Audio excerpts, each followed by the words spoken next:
Searching for inspo, yes, you know I go. Busting it solo, I'm mellow, pogos, cutting to and fro. So it's your boy SKANDOUZ, the hip hop original. I'm here on assignment for I Am Hip Hop magazine, Connoisseurs of Hip Hop, and here we are at Season 4 of the Head-to-Head interview series. And we're here, I'm joined by an absolute UK hip hop legend, an icon, a man that we've been in pursuit of for many, many years, but it's definitely an honour and a privilege to finally have the opportunity to speak to you, sir. So welcome to the Head-to-Head stage, the one and only MC Mell'o. Thank you for having me. I'm actually really happy to be here. One of the things I like doing is talking. People say a bit too much. So let's get into it. Awesome, man. So the first question we always ask in these interviews is, MC Mell'o, how did you find your way into hip-hop? Right. How did I find my way into hip-hop? Right. I would say this first of all. It wasn't that it was against my will, but I had no choice in the matter. You know what I mean? So what happened for me, I reckon, is from when I was in primary school, when I was little, you had like Sugar Hill Gang, Rapper's Delight, and as little kids we learned all those lyrics and we're in the playground spitting that to each other. Everybody kind of learned that, and that was a major kind of introduction to rap and hip hop, man. That was the major introduction, and from that point on, you know, you gotta remember that there was a lot of other stuff. Like we used to get tapes of songs from the States, because it wasn't getting played on the radio and there wasn't music videos yet and nothing like that. So, you know, you had like Treacherous Free, Funky 4 Plus One More, you know, those kind of songs where you had the band playing, you know what I mean? This was even before sampling and everything. So they had some of the tightest like funk bands playing and stuff, man. I can't remember the name of the band that was playing a lot of the Sugar Hill stuff. But yeah, and because it was into funk and soul and R&B, you know what I mean, when we was little, we didn't see a difference necessarily. This is just the rap thing. That's when the funk and the boogie, and then this is the vocal singing kind of side. So even then, hip hop itself, other than in the lyrics, hip hop, a hip it. So this is our introduction to hip hop, and I was young enough to be able to still be able to appreciate what they were doing. I had older siblings who also, everybody loved Sugar Hill Gang. It was crazy, and that was a major awakening. And also we have to remember that it wasn't too long before that you had the civil rights movement happening in America, and so many of the artists were waking up and waking the world up and waking Black America up to consciousness and to the power of Black people. You understand what I'm saying? At a time when Black people ain't nothing, right?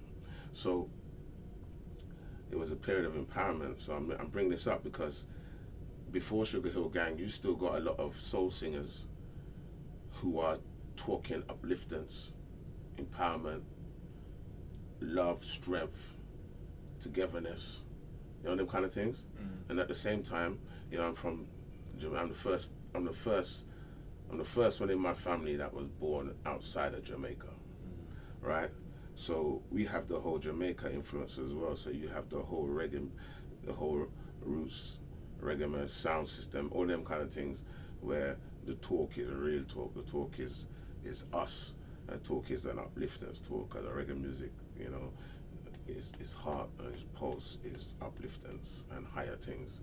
So there's all of that aspect. I'm talking about being awake to some level of consciousness, and then hip hop comes through the Sugar Hill Gang.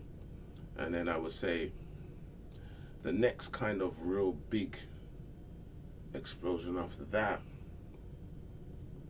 would be like Planet Rock, you know, Africa Bombardment, the Soul Sonic Force, Planet Rock, and also Buffalo Girls. Because Buffalo Girls by Malcolm McLaren, it showed you everything of hip hop in New York. Like, we felt Bronx.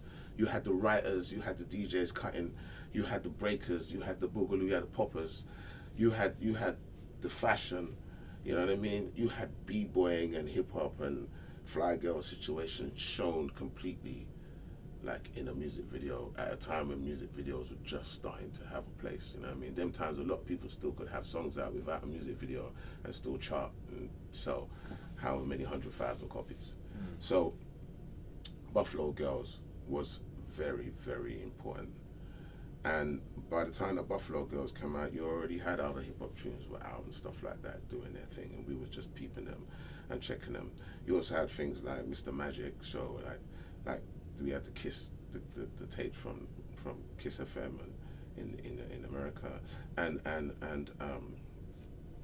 oh my God, man, how can I forget his name? Shame, this is really shameful. Tall, slim, light skinned, great DJ. How can I forget his name? I've been to his house. Shame. Red Alert, man. Shit. Okay, yes. DJ Red Alert as well would have his shows, and you had Chuck Chill Out. So we would get tapes from in the 80s. Yeah. Yeah, man. Of you know, I remember things like them guys would have jingles, right? That would be done by artists.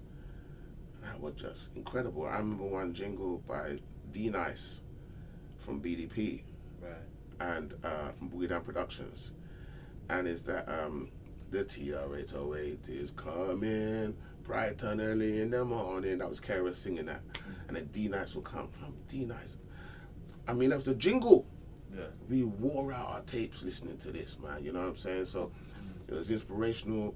We were fully invested by this time, and also, you know, because it isn't just a rap thing. Like, what hit everybody more as little kids was the physical, right? Yeah. Was the breaking, was the popping. The artists who could write the risk of throwing up your tag somewhere where you could get arrested, or being on a train, you know what I mean? And painting on the outside of a train. It's not no small thing. There's brothers who lost their life painting over here, got electrocuted or got chased and hit the live rail. There's people that gave their life for this, and many of us at that age, that's the life we knew. And this hip hop thing, although it's from the States and everything, we're very proud to own it in our way. You understand what I mean? And make it our thing. And so it was like that. So yeah, we're going out. We're going out in our tracksuits, and you know what I mean. Like, I remember the first crew that we had, Breaking Popping crew. I was a popper and that, because I was too big boned to be spinning on the floor. I tried it a few times, didn't work. Right. They weren't working for me. Stay on your feet and do your thing. Yeah. So we had a crew, you know what I mean, multiracial crew. We were from Battersea, and we called ourselves the 52 Flash Crew.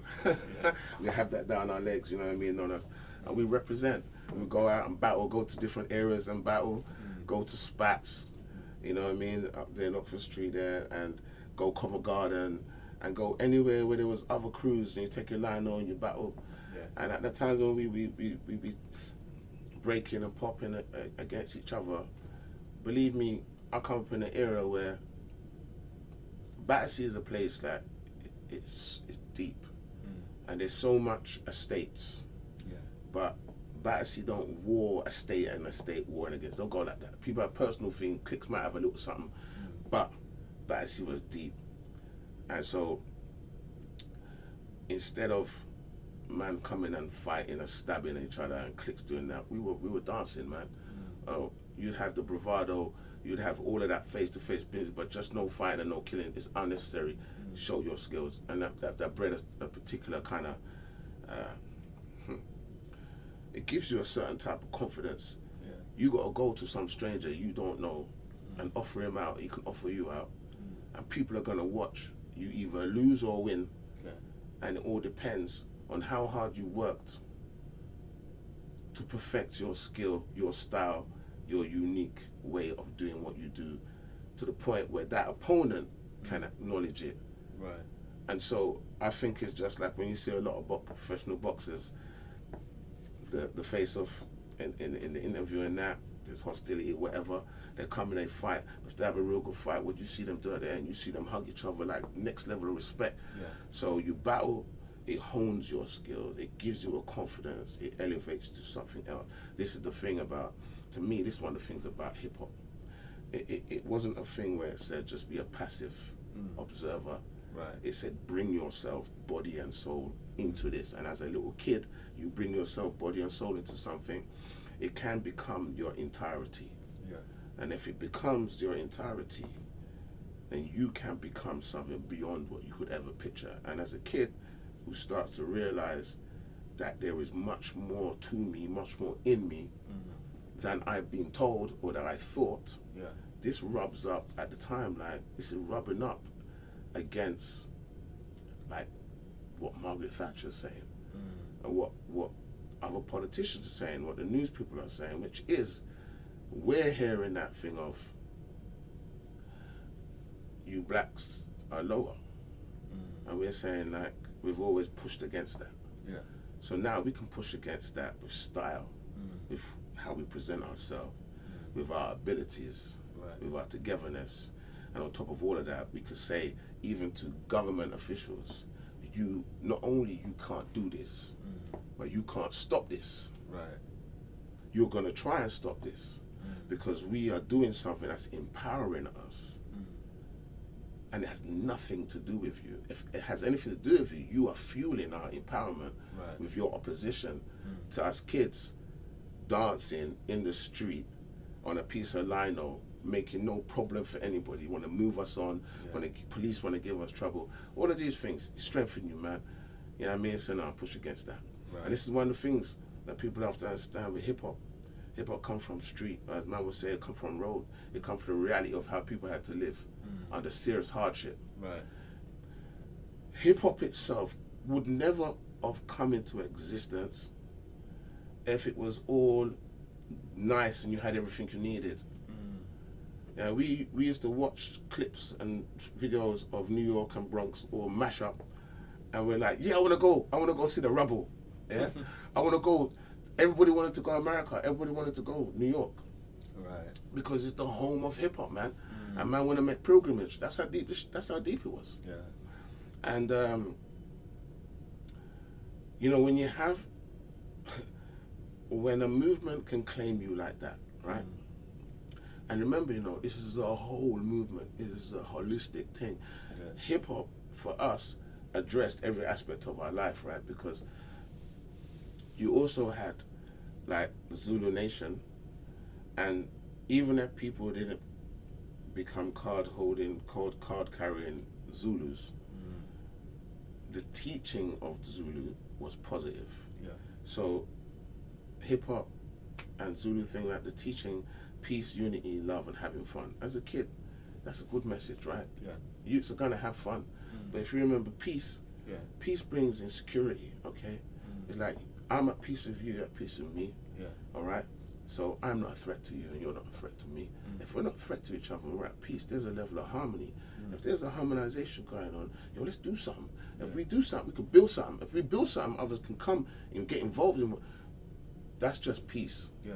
You know what I mean? Right, we're living right now, there's war everywhere, right? And everyone's suffering. Right. And there's people who are pushing war because they get paid for war. But the majority of people don't want war because they suffer under war. Yeah. Peace is what people want. Peace is what moves the world forward. Yeah. Peace is what gets things done. So when we're saying about peace, then we're like, right, that means that gangs ain't gonna be, clique and gang ain't gonna be warring. We have peace, let's build. So Yeah. your peace, then followed by unity. As we just spoke about, hip hop is a unific thing. People that love hip hop might be dividers, but hip hop itself is naturally unific, right? Right. Peace, unity, love. They all follow, right? Peace, then unity, then love. And like you got them things, you're gonna be having fun. So in a way, we protected each other. Not even in a way, we did. We protect each other, we look out for each other. And you make each other stronger. You know, if someone is real soft, eventually they'll realize softness is, if that's your nature, that's a good thing to have in you. But you have to have a hardness, a resilience as well, Right. to survive here. So the hip hop scene, culture, movement made many boys into men, many girls into women, and it made many of us recognize the greatness that is our, that is just our birthright. Yeah. I mean, this is what hip hop did, man. I tried to think about other type of music genres and cultures, like, I don't know, you know what I mean, if it was that deep, but hip hop was like that, and continue to be like that. Yeah, right. So you mentioned popping earlier on. Yeah. What would you say is the element of hip hop culture that you gravitated to first? The element I gravitated to first, the rap thing got me in, but I'd always liked dancing. Right. So, but what really claimed me was the popping. No doubt. I remember there was a show called Take-2 by a choreographer called Tony Basil. Right. And I think she's from New York, and in that kind of, she might have used to be in punk, and then she becomes something else. Look her up, Tony Basil, right? Right. And I'm sure she was kind of based in New York, and she seemed like that type of Greenwich Village type of free-spirited type of person. Yeah. And she had a couple of shows, and one of them, Tony Basil Take-2, she goes to all different dances, and she went to Poppin' Pete, and she brought Poppin' Pete in. I remember he had like a kind of red and yellow jumpsuit, right, with a big Jericho afro, right? And he was dancing to Cross-Eyed and Painless by, they can look up Cross-Eyed and Painless, Talking Heads. Okay. And I was like, can you swear on this thing? Or, yeah, I was like, I don't know if I said these words, but I translate it now as, what the fuck? Like, what the fuck? My man's doing some shit? And I think I was able to, because I was able to watch it again and again. I either was able to press the record button or I recorded the whole show, because it's VHS them times, yeah? Right. Yeah, I did that, or someone like DJ Business or someone, because Business used to have all the videos and everything. Someone like DJ Business or someone got me a copy, right? But that just blew everyone's mind, because before that we was mainly seeing New York, they're kind of popping. Wiggles and Mr. Wiggles and Fables and people like that. When Poppin' Pete, when we saw that, it was all over, man. That was some next thing. And it's one of the things about London when it comes to popping. In the early 80s, we was all kind of like New York Boogaloo and stuff. But after we seen the LA guys, and it went further, because Poppin' Pete, Sugar Pop, and I think Dana, these are guys from the Boogaloos. They came over to London in the early 80s, right? And Poppin' Pete had a Mohican. Sugar Pop is a white-looking guy. I don't know. He could be Mediterranean-y looking, right? Could be Puerto Rican. I don't know, right? And he had like, his hair was like spike, like Prince, big, yeah. And I think it was Dana. I might not be right with who the third one was, but they came to Carnival, and I don't know if you remember the Cage in Carnival back in the day, but I had to close it down. Right. All right. But that's where you want to be, right? But there's gonna be times when someone's gonna pull out a big chopper and wave it around on axe and machete. Someone might pull out a shotty, and everyone's gonna panic running. But you know, you're young. It's the adrenaline in the cage, right? It's the spot, and the sounds were playing there. Mastermind Roadshow. That sound was playing there. Mastermind, big up to Mastermind. These guys are really important. Right. These were one of the original hip hop sound systems that played Carnival and played everywhere, and all of them were b-boys, all of them were poppers, breakers, and DJs. You know what I mean? Seriously, man, respect to Mastermind. I'll tell you this, I don't know if I've ever said this before, but when I was like 13, 14, Mastermind would hire out the Mobley Center, I think it's called, in Lambert Grove area. Right. And I'd get a 295 bus from Battersea all the way to Grove, and I don't know, something like 50 pence, and they teaching us popping and stuff. Right. And so all of them guys, Davey J, KC, all of these guys, I have a lot of love for, man. Mastermind were a DJ set that would be blowing up, would have crowds of thousands and just killing it. And it went a reggae sound, you know what I mean? It was hip hop, breaks and beats and funk and boogie. Yeah. And there was a roof, and you know, you can find it online on YouTube. I'm sure it's there. And these 3 men went on that place. Yeah. And I promise you, no one had ever seen human beings do shit like that. Wow. When they danced, each one of them came out and did their spot, and they were dancing to Captain Rock. That rock, rock, rock, rock, rock. Captain Rock, he rocks. Heavy, pump, pump, pump. These guys came out and were doing stuff that was just what the F. And before they went carnival, they just came to Covent Garden one day. Right. When everyone's in Covent Garden. And I missed them by minutes. And everyone told them about carnival.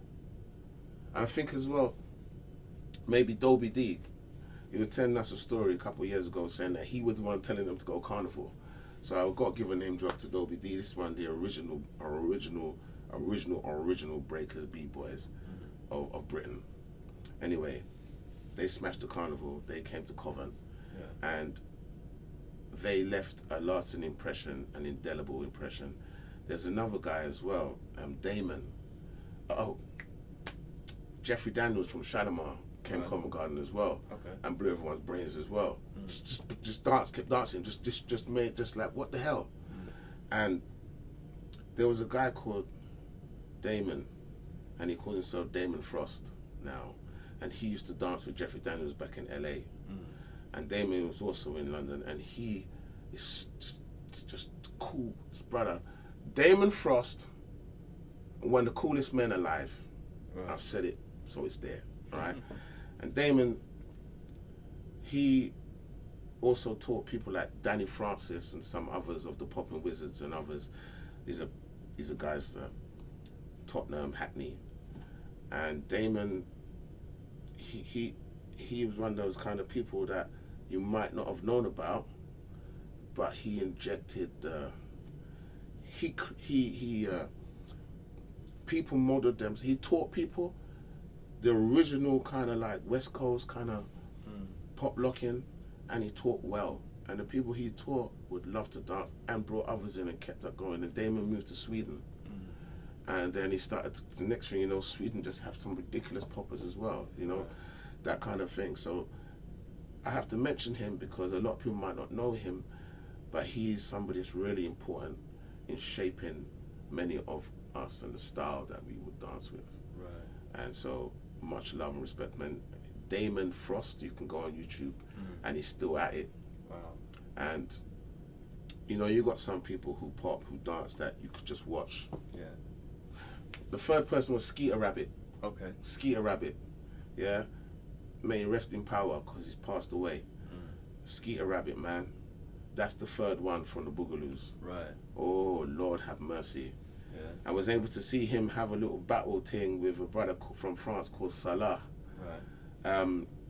After the first ever breaking convention, which I hosted, John D's breaking convention, and in Archway after that, there was an after party, and I was able to witness one of the greatest displays of pop. Skeeter Rabbit did every genre, displayed excellently. Right. So it's indelibly imprinted in my mind and soul that I will never forget that. Yeah. You know what I mean? So you can hear, I don't know, I think it's coming across the passion.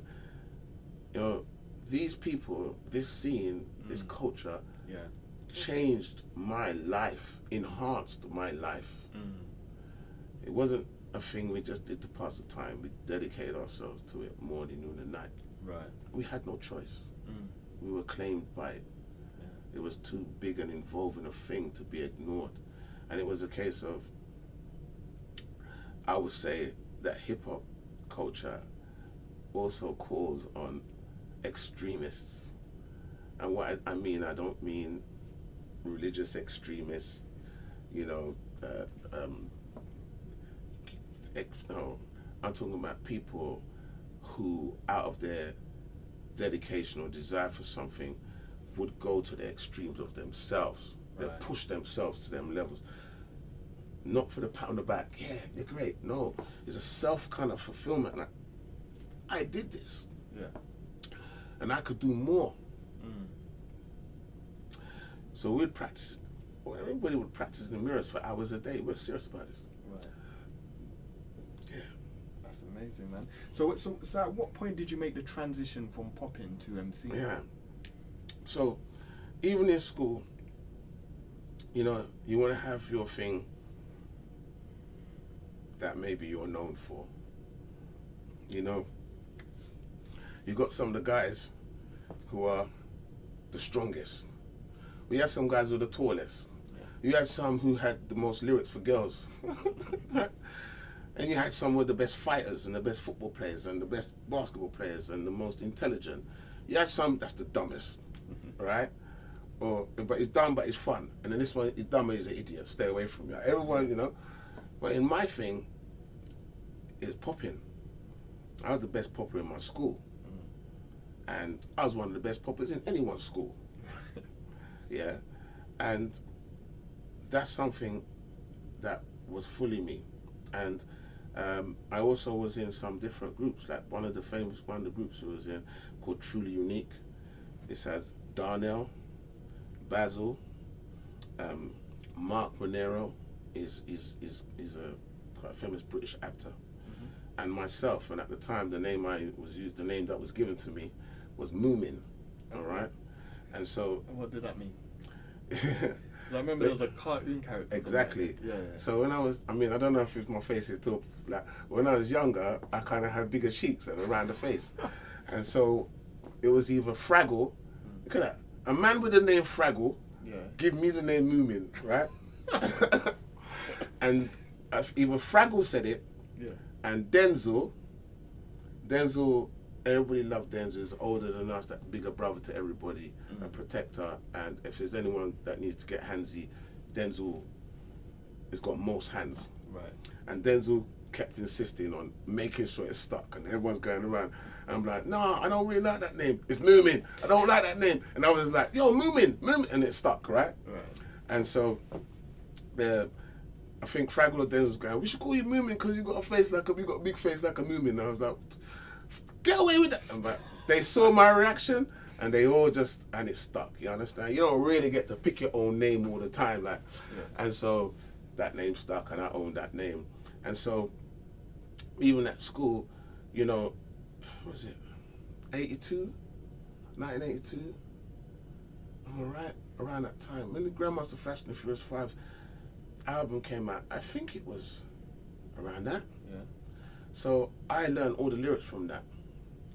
Like it was in my headphones, my Walkman, all day, every day. Right. And then I started to write my own, but I weren't showing it to anyone. Then when I come to school, you know, I spat a few lyrics to friends and they were like, hey, that's good, man. And so I just kept writing and kept doing it. And then, like, I met Rodney P. We used to go in Battersea County School, had a youth club in the evenings. Right. And Rodney, he's a Battersea man as well, Rodney P. He came down there, or he used to go down there. I remember I came there one day and it was like 14. And Rodney, I had heard of Rodney, right? I know it's like Rodney kind of was the same size he is now. I think Rodney stopped growing at 15. He was kind of big, man, right? And I remember Rodney coming out of the school at the youth club and he was drunk, a bit tipsy. And he's like, I heard of you. You know what I mean? You're blah, blah, and said my full given name. I was like, yeah. And you're Rodney? And I was like, yeah. And we just became instant friends. And he was rhyming and I was rhyming because I was known for popping. And he popped as well. And then, so we got together, man. And I had to find a name. Right. So, because MC Mell'o was one of my heroes, I called myself, I can't believe I'm telling the world this, but I called myself Grandmaster Mell'o, right? Instead of Grandmaster MC Mell'o. Right. And Rodney, excuse me Rodney, but the world knows anyway, I'm sure, called himself Roddy Rock. Right? And so it was Grandmaster Mell'o, then it just became Master Mell'o and Roddy Rock. Right. And we, with a couple years, we would take mics in place, we'd be spitting on the street, in the flats, you know, and we even had a few sessions recording in the studio for the first time, like, you know, the community studio, not like this. Right. And we became firm friends at that level. By that time, I'm rapping, I'm spitting, I'm going to places where there's microphones. The first time I held a mic in a proper public place where you would hold a mic, because you know, everybody got sound system, and when I was little, the major sound on the next road from me was Young Lion sound. Right. The Young Lion used to play Coxsone and Saxon, that they're big. But then my generation, CB, Carl Bennett, you know, Blackie Trinity, Digo, Goldsmith, certain men like that, they build a sound, Ragga, you know, build a sound, and called First Class. And so I would be with the sound, you know, but I wouldn't chat lyrics because I was kind of a bit shy. Right. Don't know, could do that in the hip hop thing, but like, you know, I was a bit shy, right? So I never hold a mic in that situation, although I was always in the dance. But when I went, it's me, Bionic, Rodney P, and a few other man them as well from the ends. There was a party going on behind in Covent Garden by Jerry Dammers, who was the founder of the Specials, you know, Ghost Town and all them guys there. And Jerry Dammers is a special type of man, quite a selfless man who just wants to make things happen and make it right. And it kind of champions the underground people. And so in them times, the apartheid in Africa was on full blown, you know what I mean? And he would put on warehouse jams called AAA, Artists Against Apartheid. Okay. And it was the early days of warehouse parties. And we went to one, and I remember we're in there, and I've forgotten what song it was that came on. I don't know if it was that dollar bill, yo, dollar bill, yo, dollar bill, yo, because we used to rock on that instrumental hard, or if it was the Wild Star rhythm track somehow, because the movie Wild Star was also very, very, very, very, very important in the rap game side of things as well, consolidating that. But at that Artists Against Apartheid, the mic was there, the speakers sounded right, it was the right level of darkness, and in that moment was one of those decision-making moments, right? You either take that mic or step back. If I had stepped back, I don't know if I would have taken the mic or not. I don't know. Right. But no, I didn't do that. I said, give me that thing. And then I started, and I could hear myself through the speakers for the whole place for the first time properly. And I was like, I could hear myself. And you know what? It felt right. It felt right. This is what I'm supposed to do. And I will never forget that night. Then Ronnie took that mic, and then Bionic took that mic, and I took that mic again, and we became firm friends with Jerry Dammers. And from that, it became any mic. No mic is safe. Right. No microphone is safe when we turn up in a place. And Moni Love as well. She's from Battersea. And to bring her down to Covent Garden, I had to go and speak to her mum and dad to promise them that I would look after her and keep her safe before she can go to Covent Garden. When I brought her down to Covent Garden, that was it. Because Moni, especially them times, forget about female male. Moni was one of the best MCs.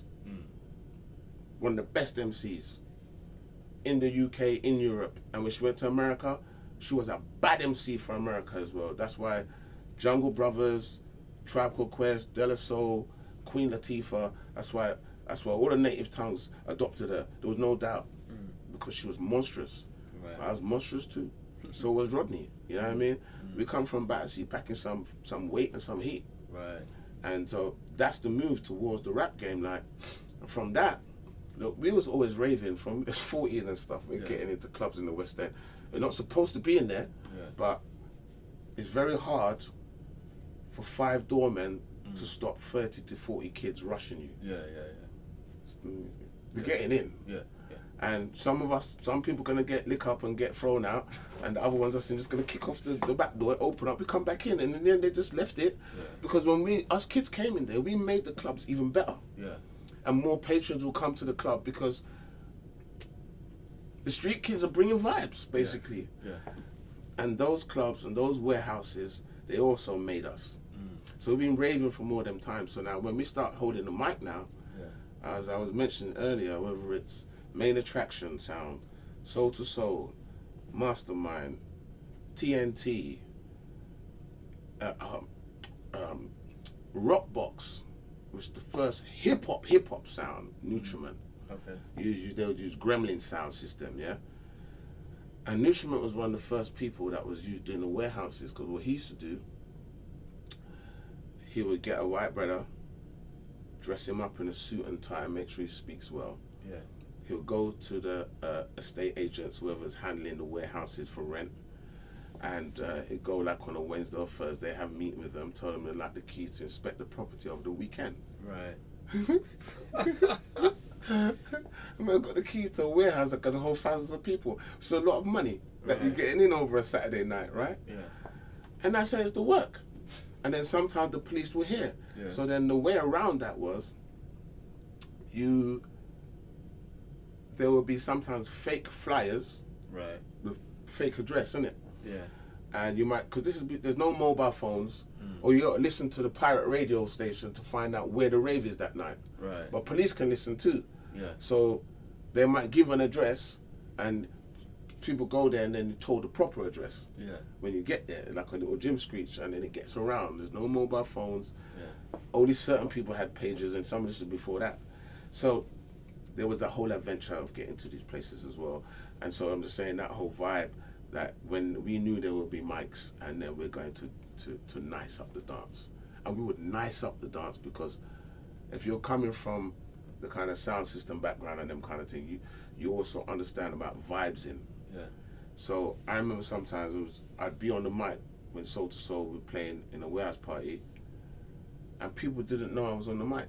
Because it'd be so nice, and I'd be in that music so nice, everyone's still dancing. I remember people were looking, they'd be dancing, they might look at me, and look away, and look back. And then they realised, wait, it's not a record, this guy is actually live. Because I was just sitting there nice, you get me?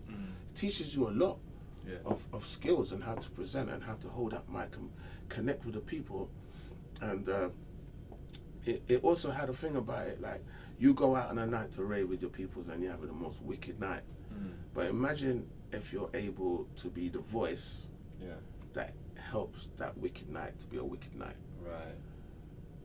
So even if you're just there with your people and you're all dancing together, there's a connection that happens with all the souls in there, especially when the right songs are playing. But when you're the DJ playing them songs, it's another level of connection. And if you got the mic in your hand, it's another level of connection. I'm not saying it's addictive, but I'm saying you love it so much you want to keep doing it. Because you see the audience pleased, you're pleased, the DJ's pleased, the promoter's pleased, everyone's pleased. And that's another thing that hip hop does. It's kind of well pleasing, if you get my meaning. For real. So how did you get into a position where you was releasing your first single? So what happened was that, like, with me and Rodney, like I said, we were together as a duo for a while. And then a situation happened where you had Don Letts, I forgot the name of his group at the moment, but they were doing a tour of the whole of Japan and the Far East. And somehow they were speaking to Rodney and stuff, and because like Bionic, we all know each other from we were little kids, right? This hip hop thing did that.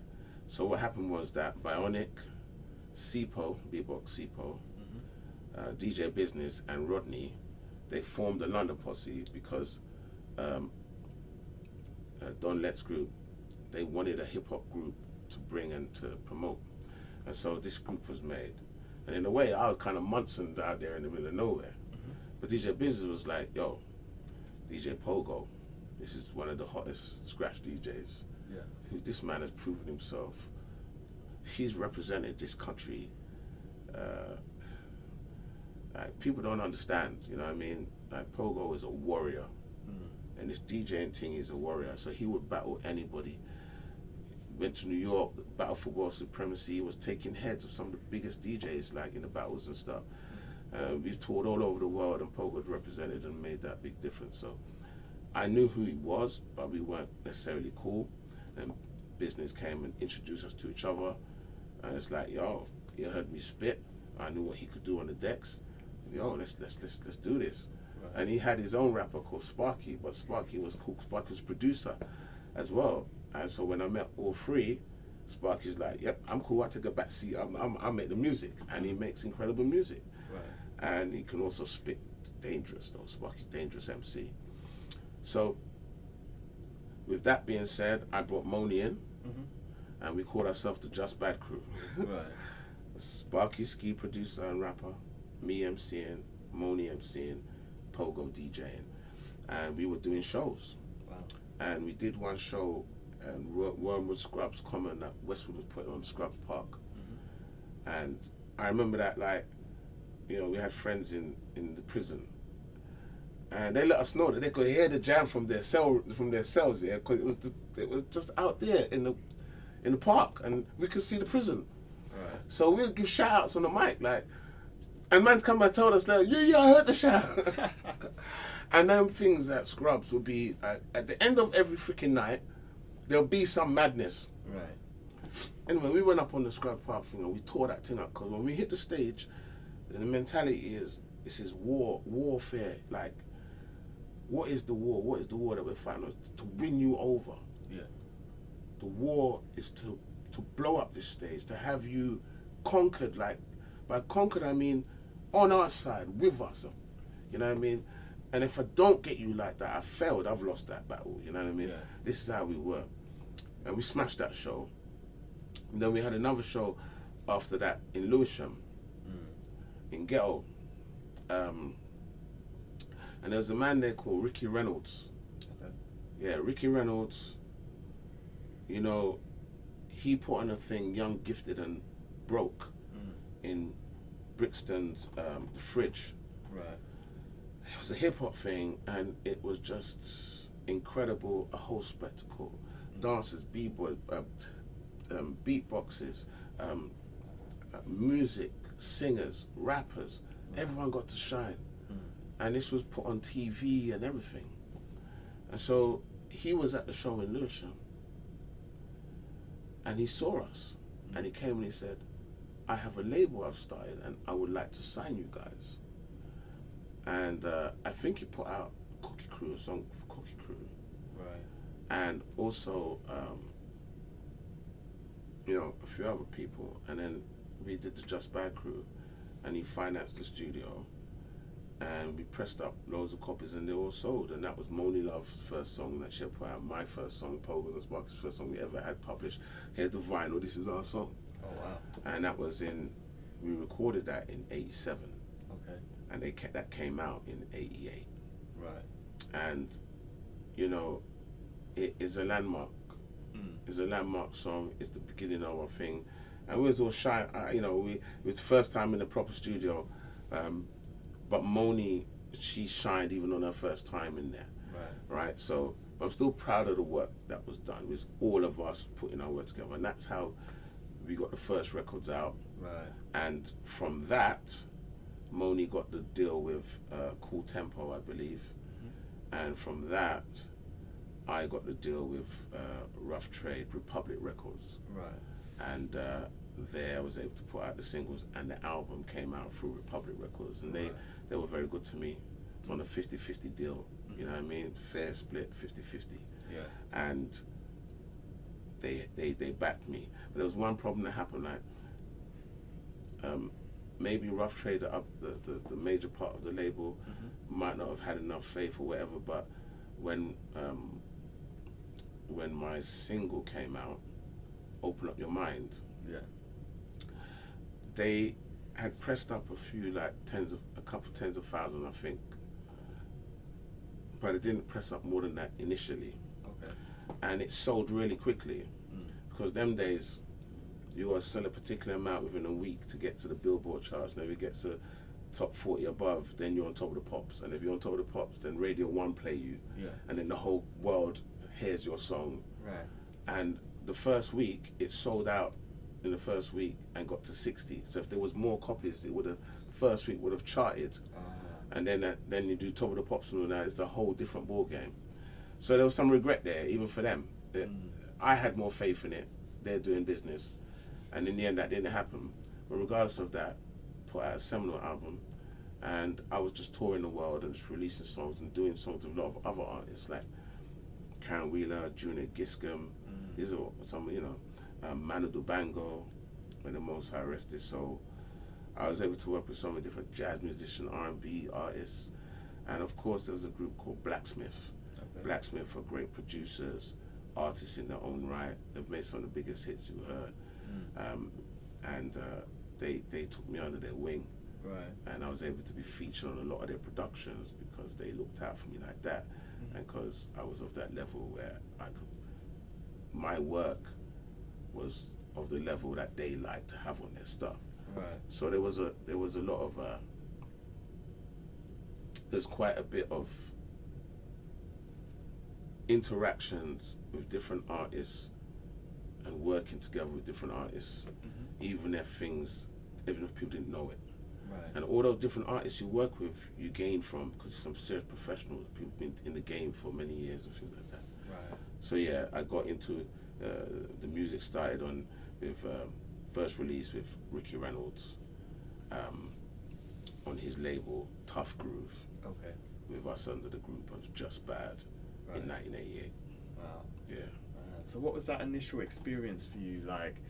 How would you describe your first experience of touring and performing in different countries? It's brilliant, man. It's brilliant because you get to leave England, you get to go to foreign countries where the people give you money to come, and they put you in lovely hotels to come, and you see your name on posters around the city, and you can understand your name, but you don't know what meant, which was written underneath it, right? And stuff like this, but you see your name and your picture. And when you're touring and that, when you're around, when it comes to the show and people know it's you, you're getting treated real well. But we also like to just go bugger off into the street and see how they're going to treat us now, just as normal heads that no one knows. Yeah. And you carry yourself in a particular way. And that was also great discoveries and stuff. When me and Moni used to go and do shows early days, it was sometimes with just us. Right? And the manager, Steve Finan. I remember once, so we'd be on a bus, on our tour bus or whatever, and you know, there was a lot less black people on mainland Europe them days. I'll give it time what anyone says. So we'd be driving around playing Spot the Black. Yeah. This one, money, this one. Ah, damn, you got there first. This one. There's 5 things to play around with. Right. But outside of that, in reality, we were received really well. Okay. And we were educating people. Yeah. Like, a lot of the audience that we'd have wouldn't necessarily know how to respond or act. Yeah. Because they didn't know what hip hop is. They just knew some of the songs and things like that. Yeah. And so we're educating them. Right. But the other thing was that whenever we do shows, we'd always afterwards hang out. Yeah. Out back of the venue, something. The people who were really down would come. Yeah. And so we just we'd lay roots down. Right. And connections with other B-boys and B-girls and other people who hip hop is their life, and they're struggling in their country as a minority, or not as just as white German in Germany. Right. We're all together in this thing, you understand? And so when we go abroad, it was more hands linking, man. Yeah. It was just hip hop was just linking people you would never have linked in the world. Right. And then you end up working together, and then after the show, I come back home and they'll be like, yo, Mell'o, man, why don't you come over? So I'll come over and hang out with them. Especially Holland. Amsterdam and Harlem in Holland became second homes for us. We were always there. Right. Italy as well, just always there. All over Europe, we'd be there a lot. Scotland as well was like that. And so it gave a lot in that way of connections and that, but also, you know, we're doing shows and we're spitting, right? And 70% of the audience might not be able to understand everything we're saying. Right. But we're delivering it in such a way that it transcends English and non-English and goes to music and lyrics and rhythm and vibes and energy and harmony and melodics and beeline and drum kick and bass drum. That's a language in of itself, right? Right. That everybody's on. I mean, as a producer, you know this, right? Right, right. And also with my album, I made sure that inside, when you pull the sleeve out, you had all the lyrics of every song. Yeah. I'll tell you one story, right? I was in Tooting Broadway, going to catch a tube, and I recognized that there's a group of about, I don't know, 9 to 12 girls, guys, white, black, in between, and I recognized that they're either deaf or hard to hear, because they're all signing. Yeah. But they're signing like roadman signing, like, you know what I mean? Like the whole body language, and I'm like, so I noticed them. So I'm walking past, and then one of the sisters looks, and she goes to the other one, look, like that. And I'm looking at them, and they're looking at me, and I'm walking, and they come over, and I was like, yeah, MC Mell'o. Yeah. I'm like, yeah? And it goes, we are fans. And I was like, are you deaf? And he's like, yeah. And they start going, this one, he's totally deaf. He can't hear anything. This one, she can hear some. This one, partial, can hear this ear, just a bit. And then I goes, but how, you like my music? Yeah, we love it. And your lyrics, I'm like, but how? And they're like, you wrote all your lyrics on the sleeve inside. We can hear, even if you got partial, you can hear sounds, we can now read along and we know. I was like, whoa. And I still see them from time to time. So, you know, that was really amazing for me. Like, they're deaf and they loved the songs and they loved what we did and they and stuff like that. You know what I mean? Those experiences, man. Wow. Getting stopped and walking around. I've never been to Japan. Not yet. But the amount of times I've been stopped in the street over here by Japanese people.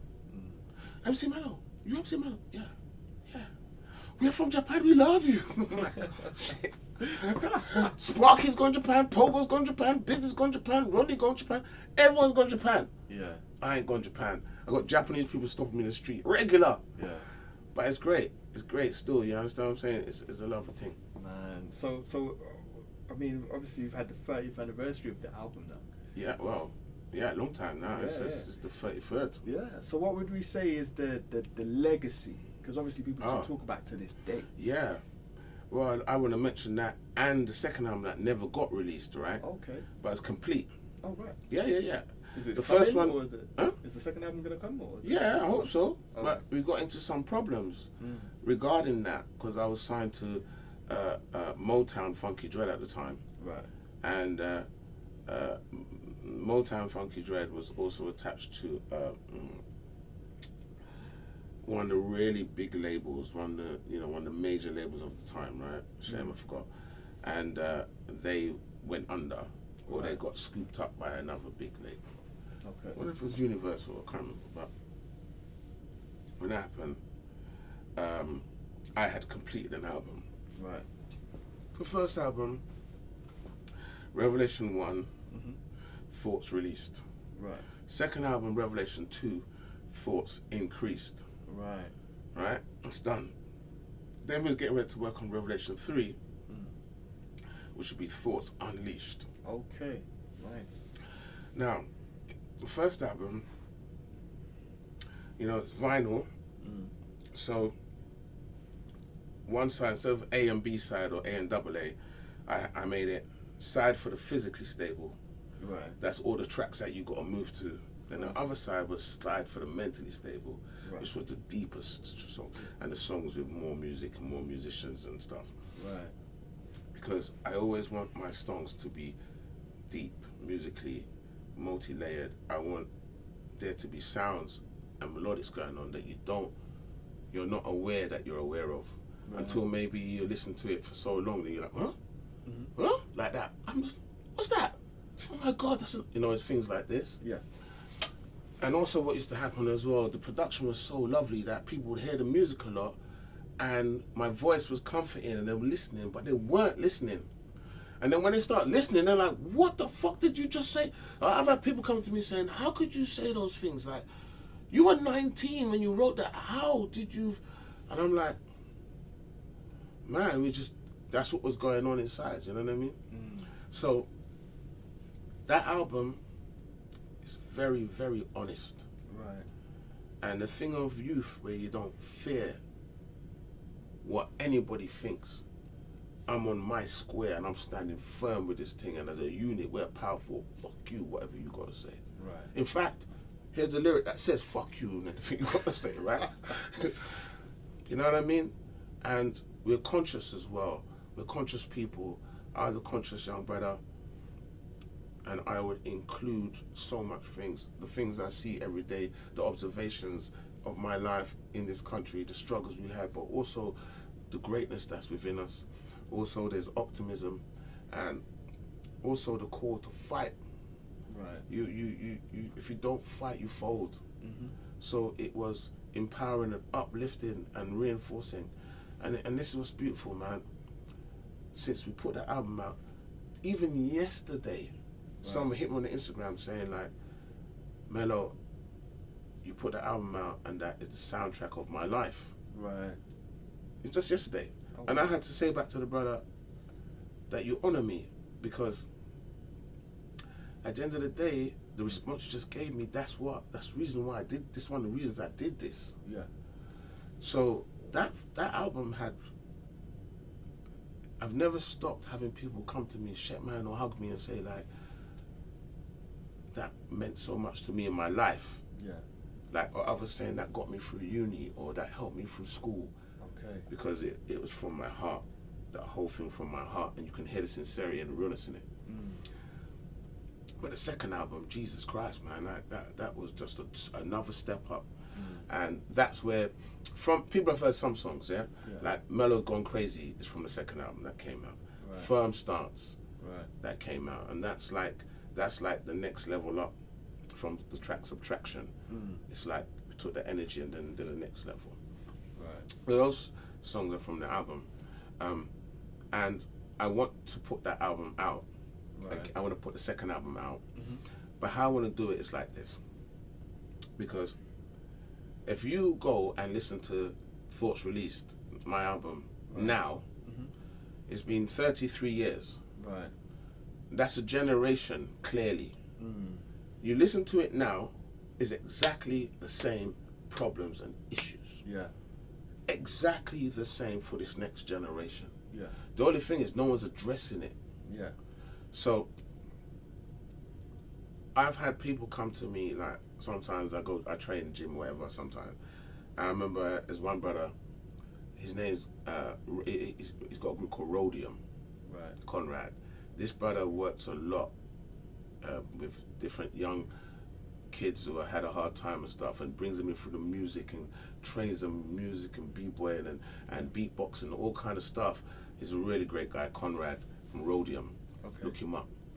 Anyway, he was in the gym and we started talking, and I said, you know, my name is Mell'o or whatever. I don't tell people what I do, but he's a musician and an artist. I said, go look me up.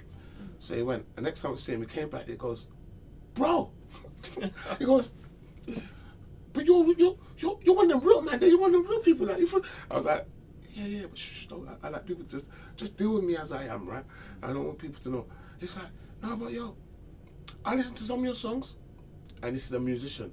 He goes like, how long ago did you make like Open Up Your Mind? Was that like 5 years ago? I was like, wow, thank you. I goes, no, it wasn't 5 years ago. That was more like 25 years ago. He's like, no, man, no. I'm like, yes, man, yes. Because there's that next generation, right? Right. So the second album Revelation 2, thoughts increased. What I want to do with that is give it another title on top, which is time capsule. Right. And so how I want to put this across, right, is I want to make like a you know, one of them really hard cases, quite thick, make a double album. It comes with a book or booklet inside, and maybe the vinyl's different colors, or maybe specials or certain colors, you know what I mean? Right. All right. And there'll be a limited edition, and it will cost. It'll be like when you buy them jazz albums. Yeah. But you'll be happy. There's a lot of tactile things. You're gonna have 2 discs, two vinyls. Yeah. You're gonna have a lot of artwork. You're gonna have a collection book of photos and all kinds of stuff and information. Okay. I'm even gonna be speaking in that book about the tracks, what they might mean to me, but leaving things open for their own, for your own interpretation when you listen to them and what they make of you. All of that kind of stuff. I'm calling it Time Capsule because we completed the album in '91. And it never got out. So it's like we buried a time capsule, and now we're going to dig it up. Let's have a look at what it was like in '91. What's that reality? And that's how I'm coming with that one. Okay. And I want to make that special for people. And I'd even possibly, after some time, just digitally make it available for free. Okay. You know what I mean? Because people waited. Waited like 4 decades, right? Wow. So, but then if you really want the hard copy, it's gonna be special. There'll be a poster you can put on your wall. There'll be a booklet that's tangible they can keep forever. You know what I mean? Because I'm in a group called the Bridge Builders that Rodney P put this group together on WhatsApp. It's ridiculous the amount of the kind of people that's on there. And somebody posted a thing where they said, is it Lil Baby and another person have been cancelling shows because of ticket sales, but Nas and Wu and others are having to put on extra shows because the shows are sold out. Right. And then another guy called Carl Hines, big up Carl Hines, he came and he said, well, this is the difference. When you buy someone's records or buy the physical thing, you make an investment. When you just stream something, and this is one of the things. So all the old school man there is cleaning up, because now people are fans for 30 years, 25 years, 40 years or whatever.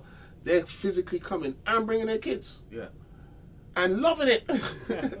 I remember Chuck D said this, right? He said that Mick Jagger and them, they were talking about when the Rolling Stones play, you got all these creaky bone people in there now, right? But when them creaky bone people didn't have creaky bones and they was young little hippies and shit, they were in school or in uni or college. Now, they're judges and barristers and heads of the CEOs and all of that. And they're coming to see the Rolling Stones, right? Because it's still them. Now, Chuck D was saying, I remember him saying from the stage as well, it's like, look at you in here. Your country don't want all of these different ethnic groups to be together under this, right? Because you have to remember something. Right now, you might be in school, you might be in college, you might be in uni.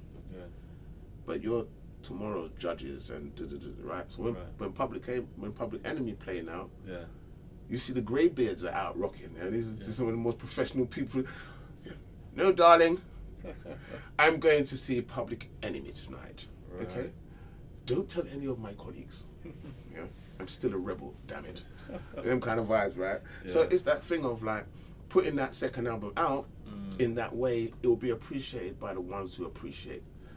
And it's got to be one of the songs, one of the albums that has been anticipated for so long that people know about, I've never properly heard. And it's still, when I play it, it still goes and hits deep, you know what I mean? We took time to record that, man. Like, it was over 1.5 years. Wow. And I think we got like something like, including small little tracks, maybe like 21, 23 tracks, something like that. And every single track was meticulously dealt with and thought about and checked and balanced, you know what I mean? And of course, we record with No Sleep Nigel and have it mixed by the engineer called No Sleep Nigel. Right. And the world must know about No Sleep Nigel. You know what I mean? He's a brother that, he was an engineer. Look, he was older than us, like we're teenagers, right? Yeah. And we're in the studio on lockout, like 5-6 day and night lockout. And so on day 2, you gotta get a little sleep or something, innit? Nope, Nigel ain't sleeping, man. Nigel don't sleep. It's No Sleep Nigel. He just doesn't sleep. My man's in there wiring up. Don't sleep. So, eternal big up to No Sleep Nigel. The man worked with everyone. Blade, DJ Dexter from Brotherhood, like D to the K. Of course, me, MC Mell'o, Pogo, Sparky, Moni, Lana Posse. He engineered for everyone. Right. And everyone's happy with this, you know what I mean? So yeah, we have to make sure the world know about No Sleep Nigel. That's big. Yeah. That's big. So we're talking about legacy artists, right? Yes. This year we're celebrating the 50th anniversary of hip hop. Yes. Now there's a really big, really special event that's coming up, featuring Big Daddy Kane and a host of other legends, right? Specifically, they've called out like UK hip hop legacy artists, such as yourself, Blade, Hijack. Yeah. What does it mean to you to be a part of this lineup, man? Yeah, man, it means a lot. It means a lot. Because the first time Kane came and performed over here, it was the Brixton Academy or the O2. And I also performed on that night and smashed it too. Yeah. It's my hometown because we're from Battersea to Brixton. Right. And that was really an amazing night. But one of the things about it that I say respect here is that when you bring over the legacy artists from the States, I'm just loving the fact that they're acknowledging the legacy artists from here. Because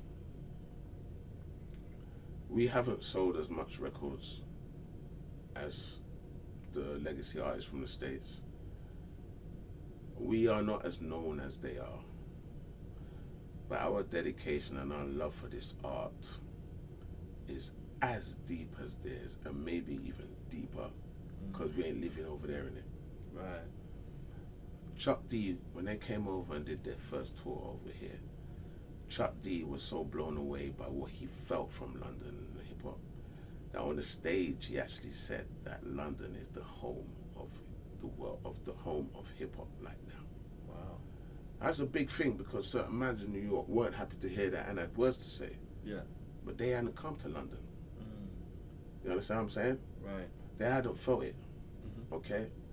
Yeah, if you know how many artists come over here to do shows and talk about they don't want to go back home and they live living it. You understand? Alright. I mean, so for this show to be included, it's not just me being included. I'm looking at the names as well, you know, Blade's on there, man, and you know, Onyx, you know, Master Ace. Yeah. I mean, have you seen Big Daddy Kane perform? Yeah. You remember? I don't know what the hell kind of youth serum they inject into him, but he's like Method Man. It's like, don't you guys get tired? Like, what the hell?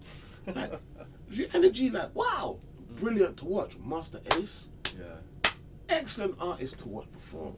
You know what I mean? And Onyx, I just seen them once when they came over that time, and they did Hammersmith. And I can't remember if I performed on that bill or not, but I remember I was in the crowd watching that. When man jumped into the crowd, like surfing in the crowd, like, don't do that. Like, yeah. There's I saw a few hands of doing all this, and then the mic got taken. And Onyx man got pulled back up on stage, micless. It's like, yo, we gotta get the mic back. The crowd was just like, man. You're Onyx. You brought up, there's a crowd of Onyx type of prayers up in here. It ain't coming back. And there had to be demands and that, and the mic get passed back so we can carry on with the show. Right. What I'm getting at though, man, it's like, I'm proud. Not in a boastful, arrogant way, no. I'm proud in my heart, in my soul, to be a part of this. Right. And I really want to, for the time on stage, I really want to do the best I can. Because I want to represent us. Yeah. And I want to I got a song called Give Them What They Want. Right? And it's just about that, like, give the people what they want, right? It's like produced like by Arrow, one of the stalwart writers, graph artists from Brighton and Hove. Big up Brighton and Hove every time. You know, the brother did a painting, a piece of me. Oh wow!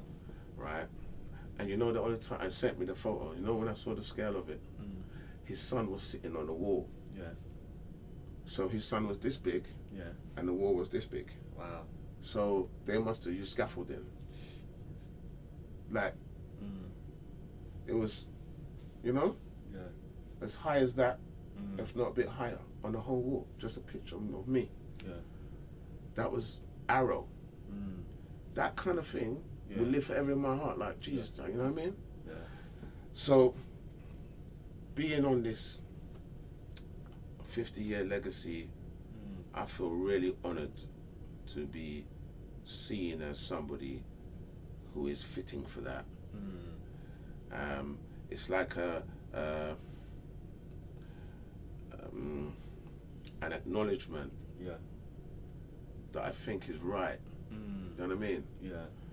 And I'm so happy about that, because I think that that's a very special night, a very special event.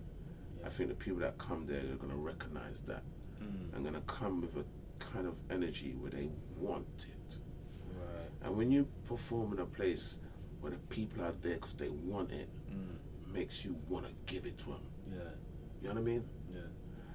And I'm looking forward to it. That's amazing. Yeah. So the question we usually close with, and this is one where, you know, some people might deem it to be the most important question. Right. You know, I mean, when we look back on these interviews and stuff, we always close with, how do you see the MC Mell'o legacy? What do you want people to remember you as? How do I see the MC Mell'o legacy, and how do I want people to remember me? Well, number one, if I never made another record or another song, and the Most High was to call me, when the Most High called, there is no refusal. You go, happily, hopefully. Then I know that I've got a back catalogue that people who listen to it can grow from, can learn from, be inspired by, can relate to, can say, he's talking about me. I'm going through that right now. Or can be like, I can see how I may go through that, or in the future, or it just, for me, I want my legacy to be one of teaching, of enrichment, of upliftance and encouragement. I want it to be something that brings about certitude and belief in self. I want it to be a legacy that points to the creator of all things, the absolute one. I want it to have a legacy where people can say dark-heartedness, bad-mindedness is destructive, especially to the bad-minded and dark-hearted person. I want it to leave a thing where there's a level of, I have to say it, a level of some importance of morality within people. Because we're living at a time when morality ain't shit. What's going on now is whatever you can get, fucking get. And that is cannibalism. People are eating off of each other, yamming off of each other. Like, it doesn't work. It's destructive. I want it to have the legacy of this man represented us. This man represented us from Battersea to representing South, to representing London, to representing England, to representing Britain, to representing Europe, to representing the planet, to representing whoever says he represents me to some degree. I want that as my legacy. I want my children to be able to play my songs and be like, that's my father, and that is who he is. Yeah. And I see who he is from where he come from. Yeah. Yeah? That's why the second album is important. Because the second album is even deeper than the first one. And more mature. Right. And maturing is there. And it has to come out for the people. Even if the worst case scenario is, I just put it out and say, yo, there it is. Be happy. Okay? I would like people, when I'm gone, to be able to say, yo, I knew him and I had a lot of love for him. Or I knew him and this is a proper brother. You understand what I'm saying? Yeah. I want that kind of thing. I want the legacy to be one that people recall me, they recall me pleasantly or with joy. Yeah. Or missing me. Something like this. I don't know if it sounds egotistical. I'm just being honest. I know I've made an impact with the songs that we put out into the world, and those songs have impacted me maybe more than anyone else. So they have affected me, and I want them to affect other people, and I want that effect to last. And we're living in a time where anything that's gone online may stay forever, right? Or for however many centuries. I want that to continue to inspire or continue to touch hearts and minds and souls of whoever hear it. I want that. That's the legacy I want. We've done something, I've left some type of mark, and I want that mark to continue to resonate. No matter how subtle that resonance is, I want it to continue to resonate, because I think it can affect people positively and can make a difference. And I also think there's certain codified things in there that if you apply them, they can take you to they can advance you or elevate you in your journey of life. My albums and some of my songs have deeper meanings in lines than a person might think.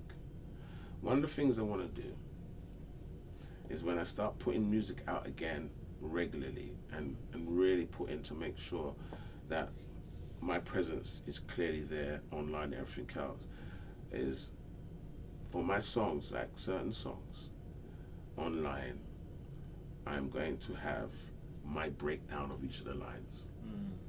What was I thinking? What does that mean to me? Where was I at that time? Right. So people understand my interpretation and where that line came from. And also, fuck, I might as well say it. Also, I'm going to have them same lyrics and be asking certain MCs to give the interpretations and meanings of them. Right. And I want to encourage that. That's one of the things I want to do, but I want to make that be encouraged. But I want people to be doing that, because sometimes, even when you write some stuff, you don't realize the subconscious levels that's under some of the stuff you wrote, unless sometimes somebody comes back and starts saying, you said this, da-da-da-da-da-da-da, and it meant this to me, and you're like, what? You know what I mean? Yeah. So, this is the kind of legacy I want to leave behind. I want it left behind, that things that we have done continue to resonate and affect people positively for as long as it remains and it can be accessed. That's the legacy I want to leave behind. Okay, fantastic. Thank you so much. Man, thank you very much, SKANDOUZ, man, you killed it, my brother. Searching for inspo, yes, you know I go busting it solo. I'm mellow, pogos, cutting to and fro, wizards to maestro.